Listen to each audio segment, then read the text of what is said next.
ने देखा तो मेरा सर शर्म से झुक गया। इसके बाद मैंने दोनों फ्री कैन को बुलवाया और मैंने बुलवा कर कहा कि अगर आप किसी एक लीडर का नाम लेकर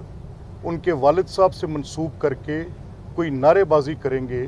तो फिर वो भी आकर कहेंगे किसी लीडर की बेटी का नाम लेकर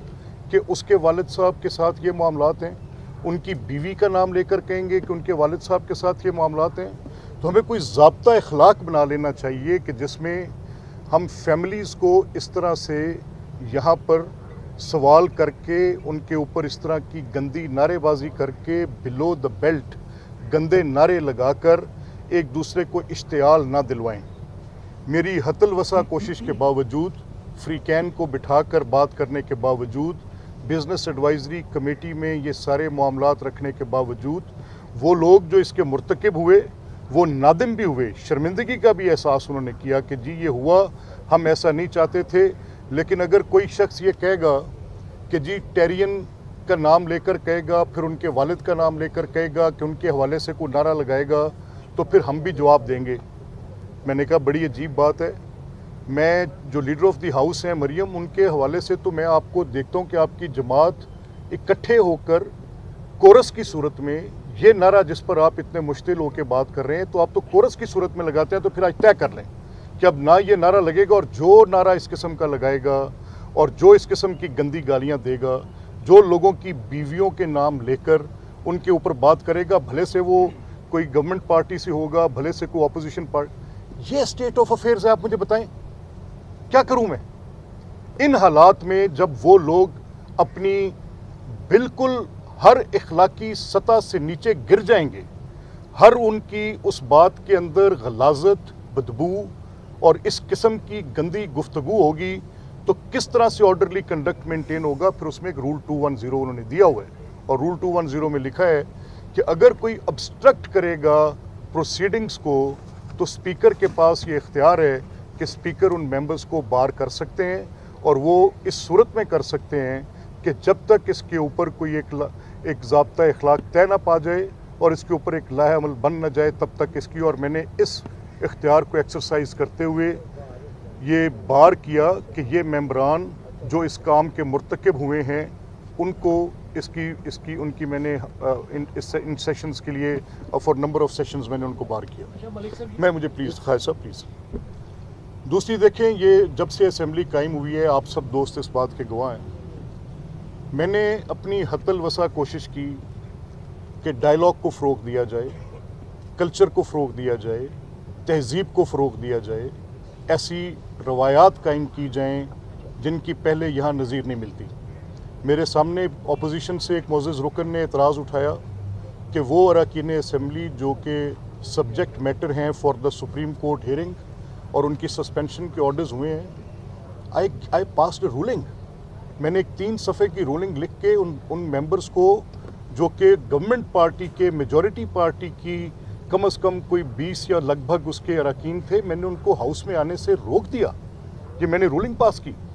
कल मुझे एक इन्होंने पॉइंट ऑफ ऑर्डर लिया जिस पर इन्होंने कहा, मैंने फिर अगेन उस पर रूलिंग पास की और एग्जैक्ट आइनी पोजीशन बताई कि ट्राइकोटमी ऑफ पावर क्या होती है, और अगर कभी गवर्नमेंट इंक्रोच करके लेजिस्लेटिव ब्रांच के उन इख्तियारात के ऊपर आएगी तो उसमें मेरा ऑफिस, मेरी ये असेंबली अपने इख्तियारात का तहफ़्फ़ुज़ करना जानती है। जब आप जानते हैं कि मैं बग़ैर किसी दबाव के, बग़ैर किसी पार्टीशन हुए, बग़ैर किसी एक तरफ अपना झुकाव किए राइटफुली लीगल कोडल पोजीशन पे जाऊंगा, कॉन्स्टिट्यूशनल प्रोसीजरल पे जाऊंगा, तो फिर ये सबको पता होना चाहिए कि इस हाउस का ऑर्डरली कंडक्ट मेंटेन करना भी मेरे फ़राइज़ मनसबी में शामिल है, और मैं इस ऑर्डरली कंडक्ट को बाहर सूरत मेंटेन करवाऊंगा। And that is clearly said. अब आ जाएं इस बात पर, मैं इसे आगे आपको लेके चलता हूँ कि ये 4 माह की जो इस असेंबली की कारकर्दगी है,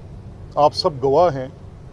कि मैंने देखा, महसूस किया कि असेंबली की वर्किंग कमेटी सिस्टम की वर्किंग के बगैर बिल्कुल एक उज़्वे मुअत्तल की तरह होती है। मैंने बाकी सारी असेंबलीज़ के कवानीन उठाए, उनके रूल्स ऑफ प्रोसीजर उठाए, ना सिर्फ कि पाकिस्तान के इस रीजन के, उसमें हिंदुस्तान, बांग्लादेश शामिल है, उन तमाम के कवानीन का एक तकाबली जायज़ा लेने के बाद एक ऐसी कमेटी की जो हमारी रेगुलेट करते हैं प्रोसीजर्स, उसकी मैंने एक ऐसी शक्ल बनाई कि उसको पहले मैं at par with National Assembly लेके गया,